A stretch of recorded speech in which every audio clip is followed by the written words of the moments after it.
ကင်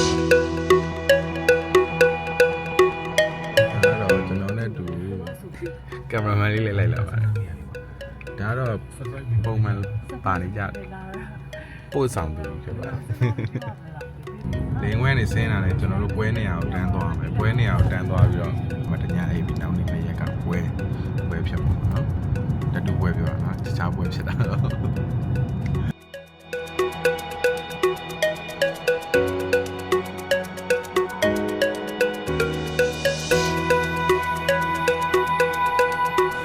ကျွန်တော်လေးမော်တက်ဖို့ရှောက်လမ်းပေါ့နော်ကျွန်တော်လာမှာဆိုတော့အကုန်ရှင်းထားပြီပါတယ်ဘာမှမရှိပါဘူးအခုကတော့လေငွင်းတစ်ကွင်းလုံးကိုကျွန်တော်တို့ပဲငှားပြီးတော့ကျွန်တော်တို့ပဲသွားတာဖြစ်ပါတယ်အဲ့တော့ကျွန်တော်တို့စီးမဲ့လေမှာဘယ်သူမှမပါလာဘူးနဲ့လို့ပဲကျွန်တော်တို့ပဲတီးတန့်သွားတာဒါမှမဟုတ်လေရင်ထွက်သွားပြီလားမသိဘူးလေရင်ထွက်သွားမလားတေချာလေးရမယ်ဒါမြန်မာနိုင်ငံလေစိတ်ကရေတောက်တဲ့နေရာနော်ပြီးထိုင်းလေစိတ်ကရေတောက်တဲ့နေရာကျွန်တော်တို့ပြတယ်ဒါပေမဲ့အခုရေတောက်မှုကျွန်တော်တို့ရေမရှိဘူးနော်ရေမရှိဘူးအော်ထွက်ပြီလေးခိုးနေတာရောင်ကြီးလေးခိုးနေလို့ကျွန်တော်နည်းနည်းတွန်းပြီးတော့ဒါလုပ်ပြရပါတယ်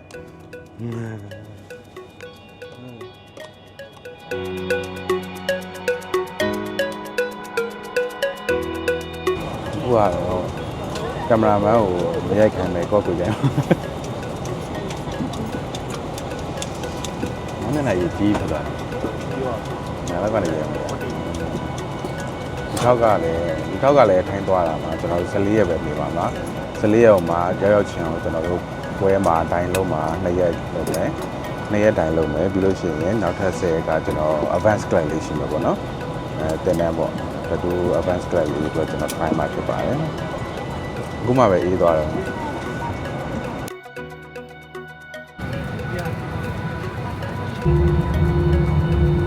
ဂျပန်သွားမယ့်အကြောင်းတူလေးပေါ့ကျွန်တော်ခီးတစ်ထောက်မှတွေ့ရဂျပန်လိုက်ခဲ့ဖို့ဖိတ်ခေါ်ပါတယ်ဂျပန်မှာအေးချမ်းသွားနေကြမယ်ကျွန်တော်တို့ကပြီးမြန်မာပြည်ပြန်ပူလိုက်အောင်ပါထိုင်ရောက်ပါပြီဒီကောင်အလုပ်တေချာလုပ်ဖို့ပြောတာဟုတ်လုပ်တေချာလုပ်အမြဲတမ်းနောက်ကျတယ်တော့မှဆင်းတော့လဲတောင်းဆုံးပါပဲဆင်းရအခုငါတို့အိတ်ယူတော့လဲနည်းနည်းထတ်လျှောက်အောင်ပဲတောင်းဒီမှာမဟုတ်ဘူးတွဲမှာ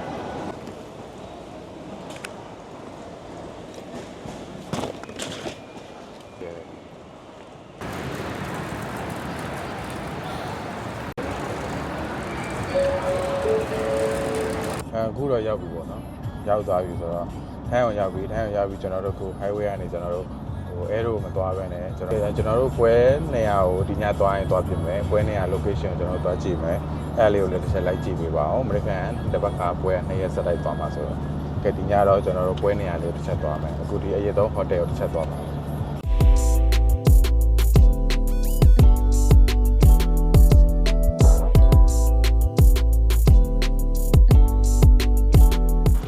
ပြစရာလေးတစ်ခုရှိတယ်ထိုင်းနိုင်ငံကအိမ်နာတော်တော်များများ public အိမ်နာတော်တော်များများမှာရှိတဲ့အရာလေးပေါ့နော်အဲ့ဒါပါလဲဆိုတော့ကျွန်တော်တို့ NL တွေနဲ့ကျွန်တော်တို့ကျမ်းမာရေးနဲ့လိင်ပညာပေးရပါတော့ဒါဆိုရင်ဒါအဖော်ပေါ့နော်ကွန်ဒုံးထုတ်လို့ရတဲ့အိမ်နာတိုင်းမှာတော်တော်များများမှာရှိအဲကျွန်တော်တို့ကွန်ဒုံးဆက်ထုတ်ကြည့်ပဲ10 Okay တခါတော့ hip hop ကွန်ဒုံး hip hop တခုပါဒါဒီနိုင်ငံမှာသားဆက်ချာခေါ်ဘူးသူဒအနေနဲ့ရောကျမ်းမာရေးရရောဒါမျိုးလေးရှိတယ်ဆိုတာရှိသိရှိတိုက်တယ်ဆိုတာလေးကိုကျွန်တော်ထုတ်ပြပေးတာပါကျွန်တော်သုံးဖို့တော့မဟုတ်ပါဘူးအခုကပွဲကိုသွားတဲ့ခီးမှာကျွန်တော်တို့လမ်းမှာခဏနားတာပေါ့နော်ကျွန်တော်ဝါရီလေးဝယ်တာပါမို့ပဲဝယ်မှာဒါလေးမိုက်တယ်ရောဒါလေးမိုက်တယ်နော်ထိုင်းကထုတ်တဲ့အချောင်းထိုင်းချောင်းလို့ခေါ်ကျွန်တော်တို့ညစာပေါ့ညစာဟိုမှာပွဲနေရမှာနည်းနည်းလေးဝေးတယ်လို့ပြောတယ်စားတော့အဲအကြောင်းကျွန်တော်တို့ပြင်ဆင်ရတယ်ပွဲသွားဖို့ဆိုတာမလို့လေစားတော့ကလည်းရေးချီနော်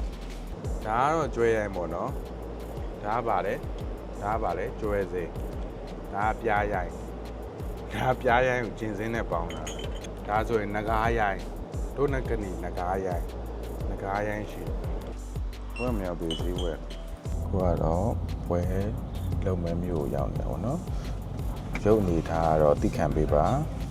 ရုပ်အနေထားကတော့ကားမီးရနေဘာတွေဖြစ်နေလဲမသိပါဘူးအဲ့တော့မျိုးလေးကိုရောက်နေပါပြီဗျာ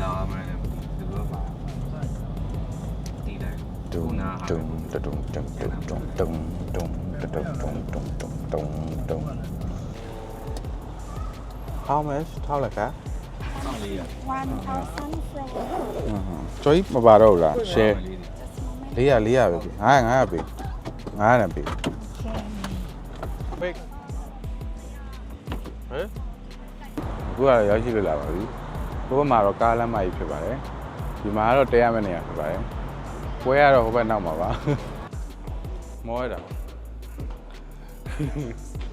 Okay see you okay okay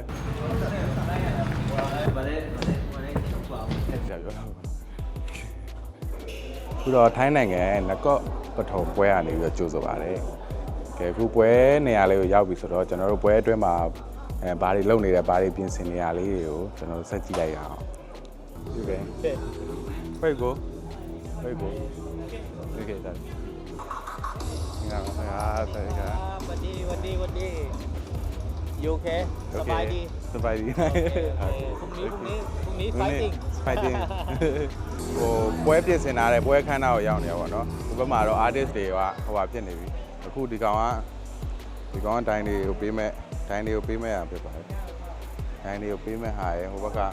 ကစူးစိတ်ဟာတွေ။အဲ့စူးကတရားခတ်မှာနော်။ဒါတွေကတော့ရိုးတာမှန်ဟိုဟာတွေပေါ့။အဲ့ထဲမှာမှထူးခြားအယုတ်တွေကိုသူကပြန်ထည့်ပြီးတော့ဖြစ်တယ်။ဒါပွဲသမားတွေကိုပေးမဲ့ဟာ။ Come back to zero တပွဲချင်းစီမှာဘာတွေပါလဲဆိုတော့ဒီလိုမျိုးလေလံ art တွေပါတယ်ဒါဆိုရင်ဒီမှာပွဲစီစဉ်နေတဲ့မှာပါတဲ့ artist ကဟိုလေလံသူ့ရဲ့ create လုပ်ထားတဲ့လက်ရဒီပွဲမတိုင်ခင်နဲ့သူဖန်တီးတာအဲ့လက်ရကိုလေလံဆွဲမဲ့ဖြစ်ဖို့များတယ်ဒါမျိုးတွေကိုသူတို့ပွဲတိုင်းမှာတော်တော်များပါတယ်မနေ့ကကြရင်တော့အများကြီးကြည့်ရမယ်ဒီနေ့ကတော့သူတို့ပြင်ဆင်နေတာဆိုတော့တိတ်ပြီးတော့မစုံသေးတာတွေအများကြီးရှိကျွန်တော်ဘူးလေးတွေပြပေးမယ်ကျွန်တော်တို့စီက arrow နဲ့ကျွန်တော်လည်းပေါင်းတဲ့ပါကျွန်တော်တို့10ဘူးယူထားတယ်ပေါ့နော်အဲ့10ဘူးက artist ရဲ့နေရာလေးတွေကျွန်တော်ပြပေးအခုဒီမှာကသူတဘူးမှာ2ယောက်ရေးထားဆိုဒီမှာဒီတရားရဲ့ဒီဘက်မှာကျတော့6ဘူးရှိမှာပေါ့6ဘူးဆိုဒီမှာ6ယောက်ဒါမပြင်းရသေးဘူးမလေး6ယောက်ဆိုတော့ဒီမှာ2ယောက်တဘူးမှာ2ယောက်ရှိမယ်ပြီးဟိုဘက်မှာရှိဘူးဒီဘက်မှာ2ယောက်ရှိဘူးဟုတ်ပြီးတော့ဒီဘက်မှာ1ယောက်ရှိဘူးပွဲမတိုင်ခင်လေးကစူးစမ်းနေရတယ်နော်ညတွင်းနေလည်းကြားတယ်ဒီမှာလည်းတဘူးရှိပါမယ်ရှေ့ရိုက်တာ ဘယ်တော့အားပေးနေရဆရာ ကဲပဲတိုးလို့ရတယ်မရေးတာစိတ်တယ်မိုက်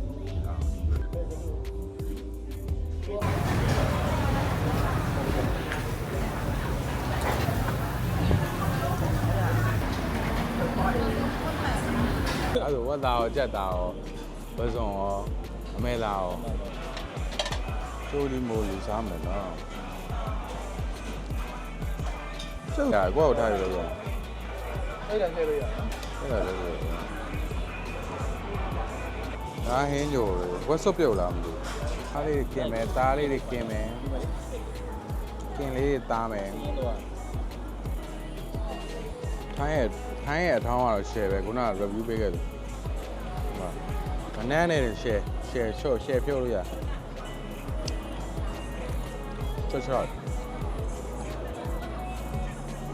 ကင်မရာလေးအားကုန်တော့ဆိုဆက်ဆွဲလိုက်ပါမယ်နော်ဒီလောက်ပါပဲဘာကြီးရတော့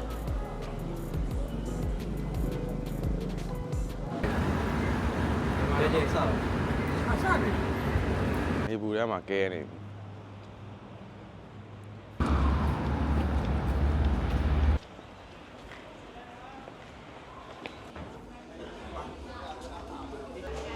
ดีครับ Best of back in play and best of powerful. You guys pick the best one that you think. So today we are celebrating for the new way of the category. ပုံလေးတစ်ပုံလောက်ပြမယ်ရှယ်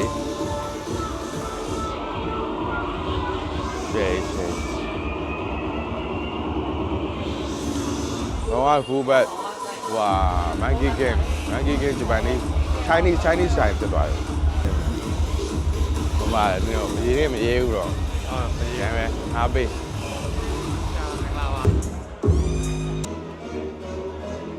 พี่กรรมการนะครับพี่กรรมการที่มาอยู่ มาให้สู้อยู่ป่ะဓာတ်ပုံရိုင်မှာ หรืออยู่ทางรอบๆงานใดๆ นี่ကမကာပါလို့ပြောပါဖြစ်တယ်ဟိုတက်စီသမားနဲ့လေပြောရင်းနဲ့ပါရှင်းနေတယ်ပါဖြစ်ကောင်းတာ สไตล์ style สไตล์เรียลลิสติก realistic yes โอเค this one สมาร์ทจ็อบเบส my name this one โอเค အခုကပွဲရောက်ချင်းကျွန်တော်တို့ပြန်ပွဲဝင်နေကိုအမှတ်ပေးမဲ့ဒိုင်းနဲ့အားလုံးစုထားတဲ့နေရာရောက်နေပါတော့လေဇွဲကတ်ထုတ်ပြီးတော့ကျွန်တော်တို့ဒီဒိုင်းတွေအားလုံးစုထားပြီးတော့ဟိုကိုကဘာမျိုးစားတဲ့အားတန်လဲဆိုတာကိုကျွန်တော်တို့ကိုမှတ်တမ်းတွေကိုထည့်ပေးရတာပေါ့နော်အဲ့မှာမှကျွန်တော်တို့လူစုထားရလို့ပါတယ်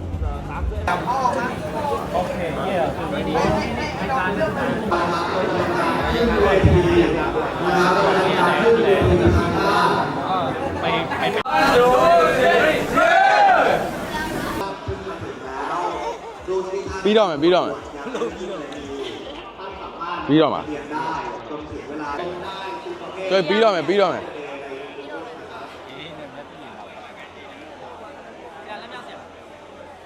မင်းနောက်ကြရတော့မယ်ရေးလာခဲ့မယ်ပြီးလာခဲ့မယ်ရေးဒါထိုင်းနေဟဲ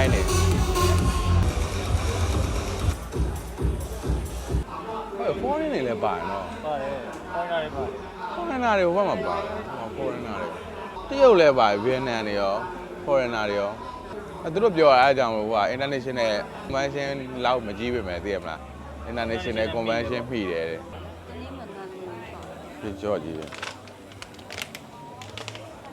สักเครื่องยังไงให้เหมือนกันเอ้ยสักยังไง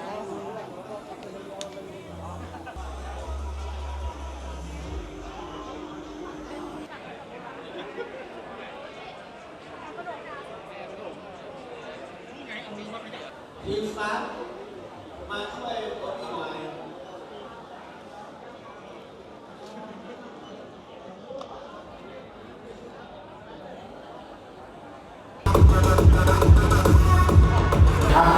แล้วตามด้วย50 อายุเหรอเฮ้ยใช่เงินแก่แล้วเวิร์กกับเวิร์กคานาดาอันนี้จบไปแทนเลือกจะหยุดกันอ่ะมานี่เรียกดังกันหมดเลยครับSmall Job Back and Gear รุ่นโปรให้มาแซนบายด้านข้างเวทีณตอนนี้เลยครับนะกรรมการค่อยๆดูนะครับเพราะว่าลูกขายได้ที่เท่าไหร่นะไม่รู้นะ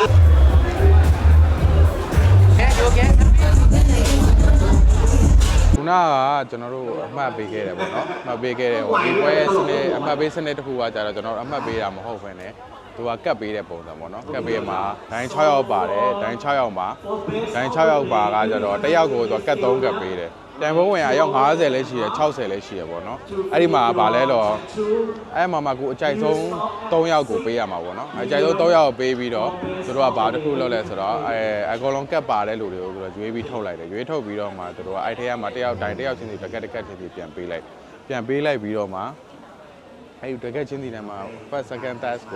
first second third ကိုပြန်ပြီးတော့ပြန်ရွေးတာပေါ့နော်အကြိုက်ဆုံးတိုင်း6ယောက်ဆို6ကတ်ရတဲ့လူကတော့အများဆုံးပေါ့အဲ့တော့ကတ်အများဆုံးကfirst ဖြစ်မယ်ကတ်ဒုတိယအနည်းဆုံးက second ဖြစ်မယ်တတိယအနည်းဆုံးကတော့ third ဖြစ်ပဲပေါ့နော်အဲ့လိုမျိုးပုံစံနဲ့သွားတယ်။ဘာမှတစ်ချက်မှာဒိုင်တစ်ယောက်ကို3ကတ်စီပေးတယ်အဲ့ဒါကနေပြီးတော့ကတ်ပေးပြီးရွေးချယ်တယ်ဒုတိယတစ်ခေါက်မှာကျတော့ဒိုင်တစ်ယောက်ကိုတစ်ကတ်စီပေးတယ်အဲ့မှာတက်ပြီးတော့ရွေးချယ်တယ်ပြီးနောက်တစ်ခေါက်ပြီးတော့ကတ်တစ်ကတ်ထပ်ပေးတယ်အဲ့မှာထပ်ရွေးချယ်တယ်ပေါ့နော်အဲ့လိုဆိုအဆင့်30နဲ့မဲစနစ်နဲ့ပေးပြီးတော့ပဲစင်ပေါ်မှာပဲရွေးချယ်သွားတယ်ဒါပေမဲ့စုကတော့မကြေညာသေးဘူးအဲ့ဒီအမှတ်တွေကိုသူတို့အဲ့ဒီကတ်အရေးတော့ပေါင်းပြီးတော့မှညနေကျမှကြေညာပါပေါ့နော်အဲ့တော့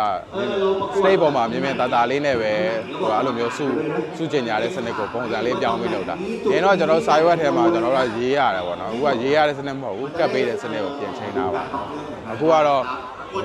news school ကိုသူတို့ပြိုင်ပွဲဝင်နေတာပေါ့နော် news school ပြိုင်ပွဲဝင်နေတာလို့က news school ပြိုင်ပွဲနေတာလည်းသူတို့အဲ့လိုပဲ artist အရေးအတွက်ကများတယ် artist ပြိုင်ပွဲဝင်အရေးအတွက်ကများတယ်ပေါ့နော်ပြိုင်ပွဲဝင်အရေးအတွက်များတာမှာသူအဲ့လိုကတ်စနစ်နဲ့ပဲပေးမှာတိုင်တယောက်ကို3ကတ်စီပေးတယ်အဲ့3ကတ်ကိုသူက3ယောက်ပေးလို့ရတယ်ပေါ့နော်အဲ့3ယောက်တိုင်တယောက်ကို3ယောက်ရွေးချယ်အဲ့မှာရွေးချယ်လို့မှသူကအများဆုံးကတ်ရတဲ့သူကိုအရင်ထုတ်ပြင်ကတ်အနည်းဆုံးထွက်ပြီးနောက်ဆုံး4ယောက်ကျန်4ယောက်ထဲမှာ2ဆင့်ပြန်ရွေးချယ်တာပေါ့အဲ့လိုတွေလုပ်ပြီးပေးရတယ်သူကတော့ old school တွေပါ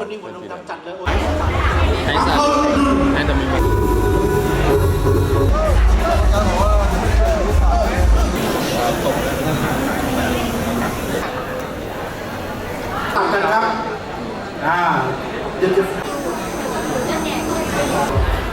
Okay, for the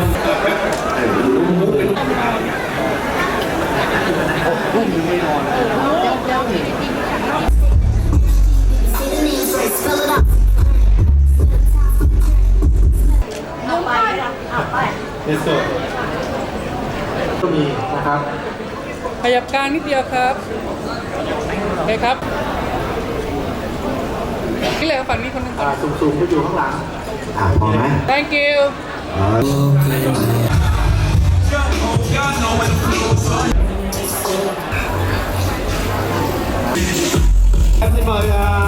แล้วก็เผา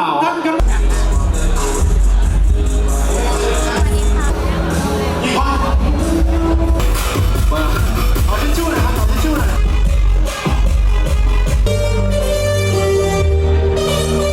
ด้านหน้าถ่ายรูปกันยังนะสลับยังเดี๋ยว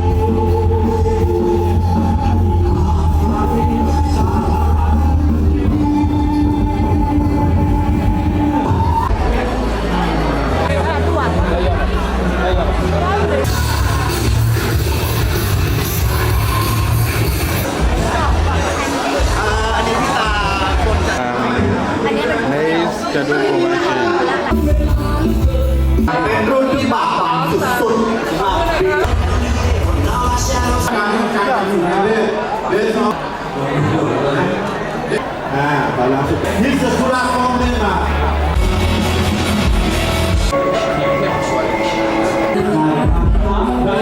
ของการประกวดในประเภท ย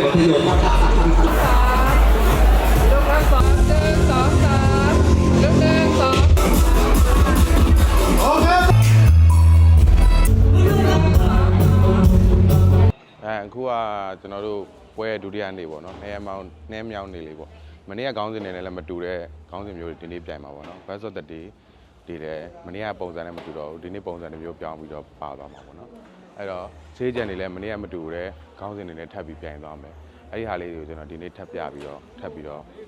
ကျွန်တော်ရှုစားလိုက်ရအောင်နော်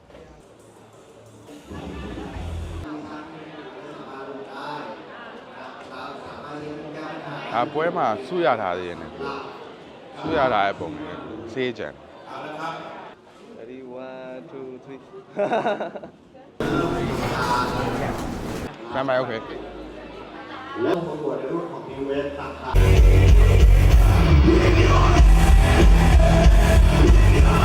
หนักไม่เกิน15 เซนผลงานอยู่ในตัวนะครับ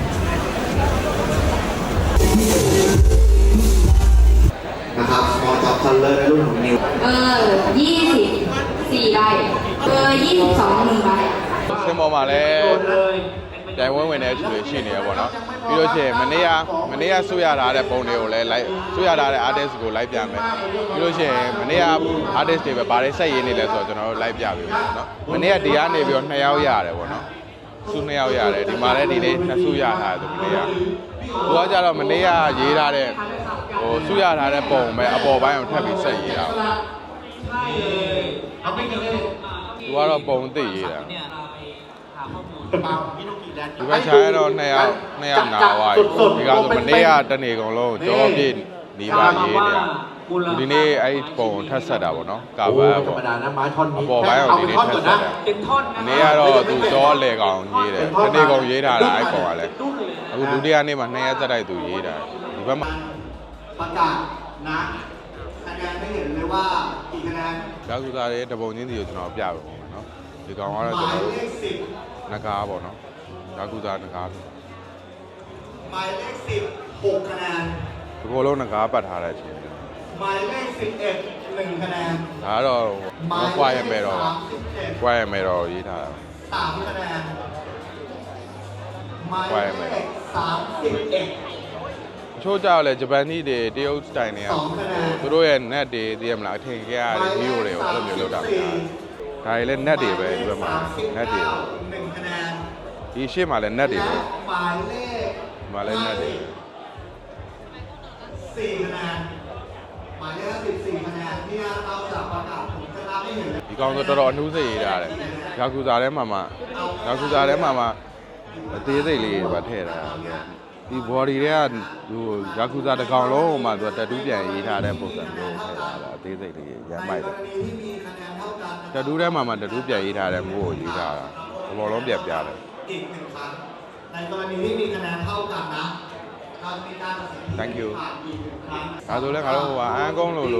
တရုတ်နဲ့ပဲတရုတ်နဲ့လားဂျပန်နဲ့လားတော့သူလည်းအသေးစိတ်ရေးထားတာများအနိကလာတယ် การประกวดต่อจากนี้ ဒါလေးဒါအရင်နှူးစိတ်ရေးထားတဲ့ຢာလေးအင်ကြီးလေးပဲ คะแนนชมกันนะครับหมายเลข ဒီမှာပဲခုနကလိုမျိုးတက်တူးထိုးထားတဲ့ပုံရှိတယ် 1คนหมายเลข10 တက်တူးထဲမှာတက်တူးရေးထားတဲ့မှုကိုသူနှစ်ပုံရေးထား ครับขอบคุณมาก ရတာချီနှစ်ပုံရေးထား ขณะนี้นะ ပြီးမှမဲတော်တစ်ပါးရှိသေးတယ် แบบที่ผมบอกนะครับในกรณีนี้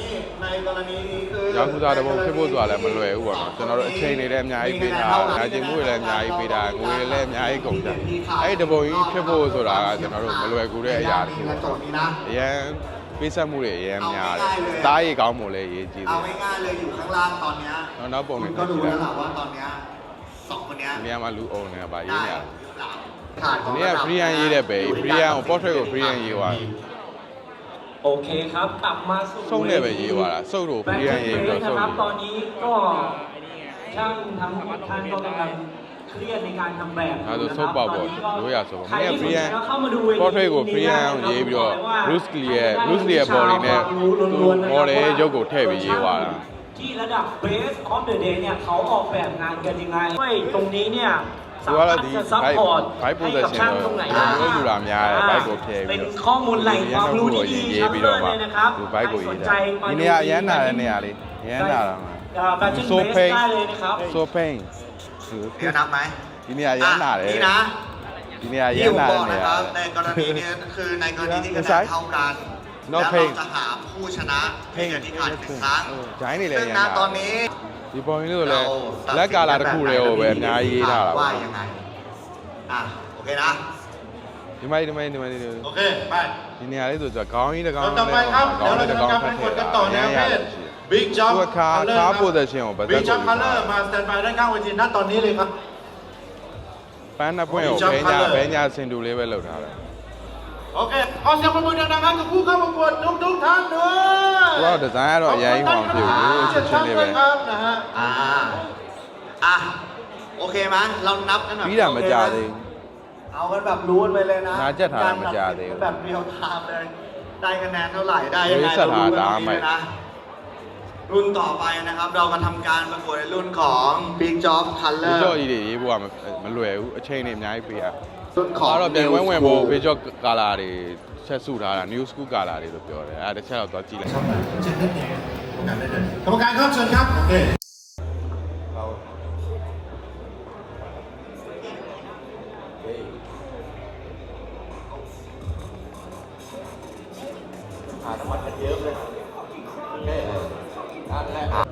မနေ့ကလည်းရေးနေတယ်စုပ်ပေါက်တယ်ဒီဘက်မှာစုပ်တွေထက်ရေးနေဒီဘက်မှာတော့ထပ်မရေးတော့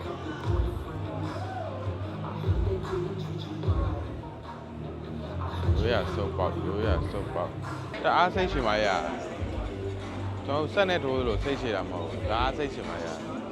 တပုံပြီးဖို့မနေ့ရတဲ့ရေးနေတာကိုစိတ်ရှိရစိတ်မရှိရင်အားကြီးနဲ့ပေါက်ပြီပါဒါကြီးပေါက်ပြမှာဒါလည်း1ရတဲ့ပုံ1နေပြီပဲဒါလည်း1 first one black and white best of the day first winner ဟိုကောင်က new school winner ဟိုက colorful winner winner တွေပဲကိုကပြင်မှာဒါပေမဲ့အဲ့ဒါမှတစုပဲလို့လည်းကြားတစုပဲပေးမှာဒီပုံကြီးဆိုသွားမိုက်သူကဒီကောင်ကြီးဆိုဘယ်နေ့က winner ရတာဒါမှမိုက် ရားတဲ့နဲ့ရေးထားတာကြီးကကျွတ်စိတ် ရေးထားတဲ့ရကွန်မွေးကောင်း ကိုဘိုကြီးရောဒီဒေးနှိုက်ထားတာရော creation ရောဒါကူဒိုင်းနေနားတဲ့နေရာပေါ့နော်ဒိုင်းတွေကိုကျွန်တော်တို့အစားအသောက်လေးကျွေးတယ်ဒါအစားအသောက်ရဲ့အေးရပေါ့ညနေဆိုရင်သူကဘီယာအပြည့်ထည့်ပေးတာဒီထဲမှာဘီယာကြိုက်တဲ့လောက်တောက်လို့ကျွန်တော်တော့သမင်းနဲ့ညည်ပဲအဲ့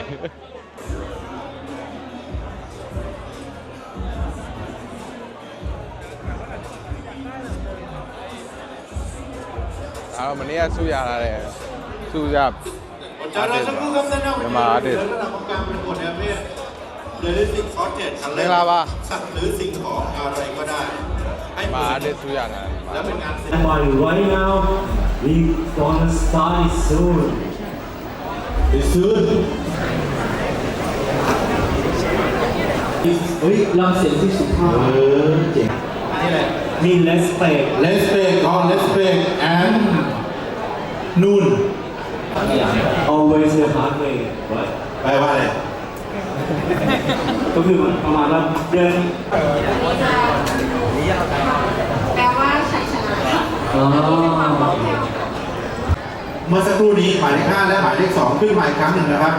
หมายเลข5และหมายเลข2ขึ้นมาอีกครั้งหนึ่งนะครับที่อาจารย์วิโรจน์ครับป้ามือให้กับวิโรจน์เลยนะ เดี๋ยวนะครับดูก่อนนะพี่ ดูให้แน่ใจทุกอย่างอยู่ที่พี่เดียวนะ วิโรจน์ ไม่ได้พี่เดียวพี่โรดผมก็บ้าไปแล้ว เหมือนกันคะแนนเท่ากันเลย ใจเย็นๆอาจารย์อาจารย์ นี่ครับว้าว เต้นไหม เสน่ห์นะ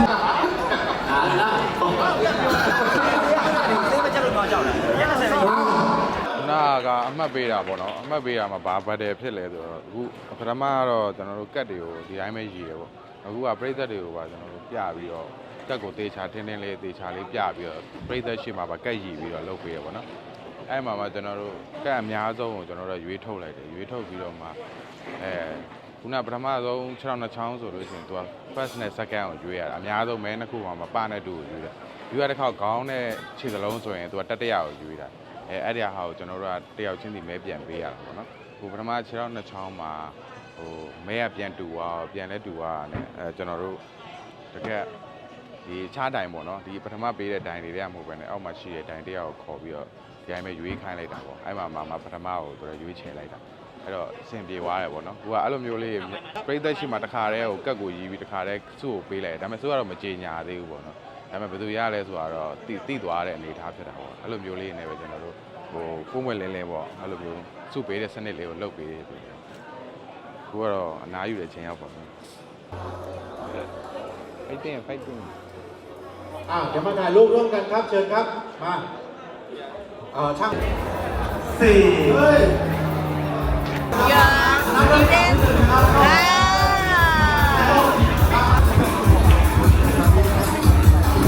တော့ဟိုကျွန်တော်အမှတ်ပေးရမယ်တဲမှာပေါ့နော်ထူးခြားခြားပေါ့ပွဲတိုင်းမှာမပါပြတဲ့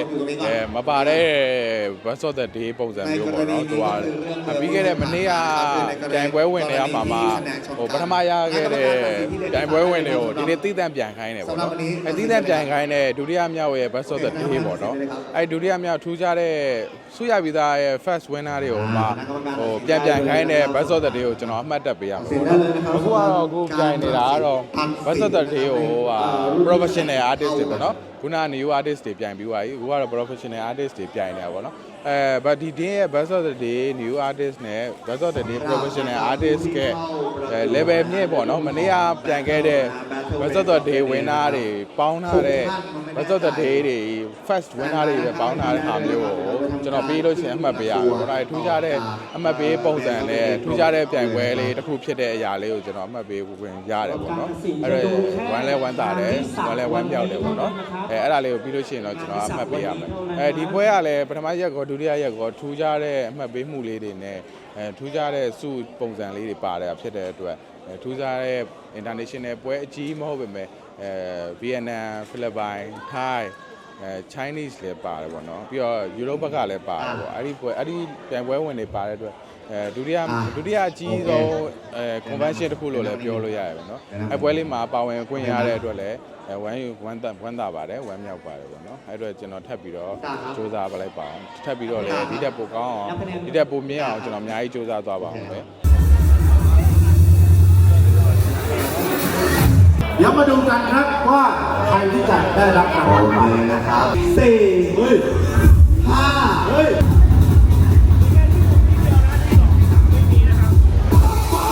มีรางวัล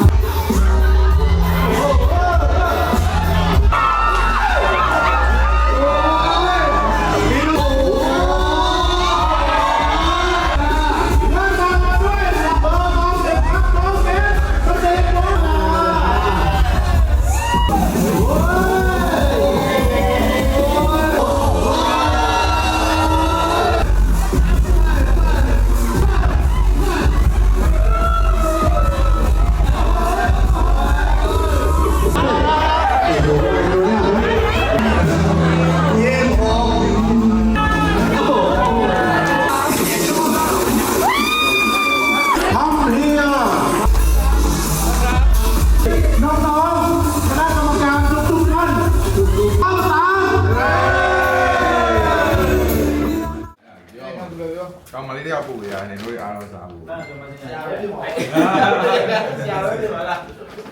ဟုတ်လေကောင်းမလေးပါသူငါမဟုတ်လေကောင်းမလေးတယောက်ပို့ရတယ်ပေါ့ဟုတ်ကောင်းမလေးတို့တယောက်ပို့ပြရသူတို့တယောက်ပို့ပြရကောင်းမလေးအဲ့ဒီပါစီလာစီဟူးဟောဒီစားပါစားရပါလားဖတ်ပြခါပါလို့ဖတ်ပြရစီ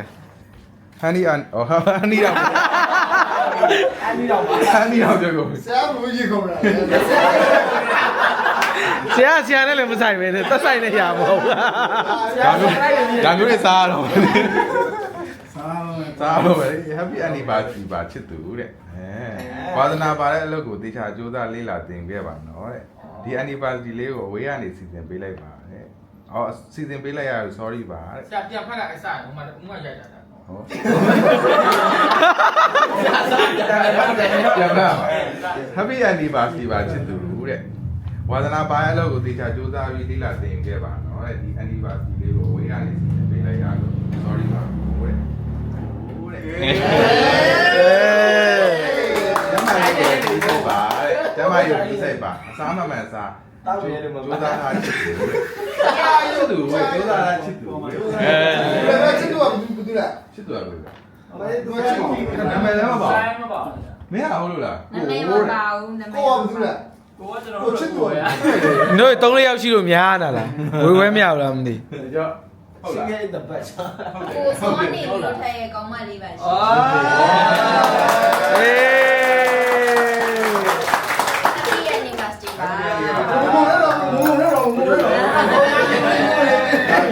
哇塞，这家里。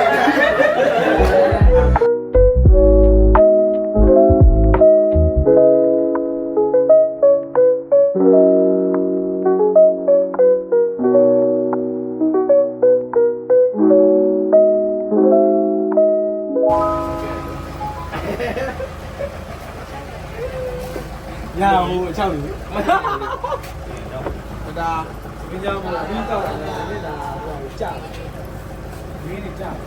拜拜。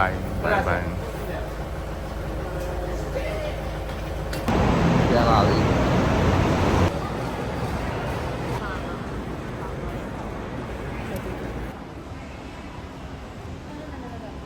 For in the body, it's all day because it's but don't have.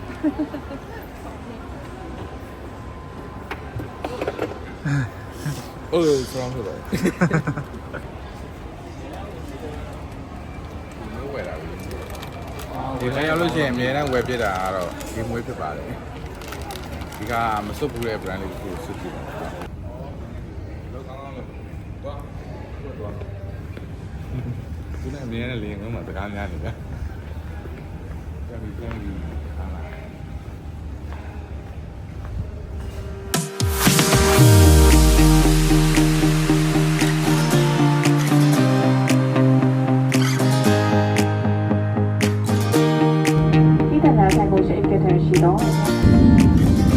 နိုင်ငံလူလက်မှတ်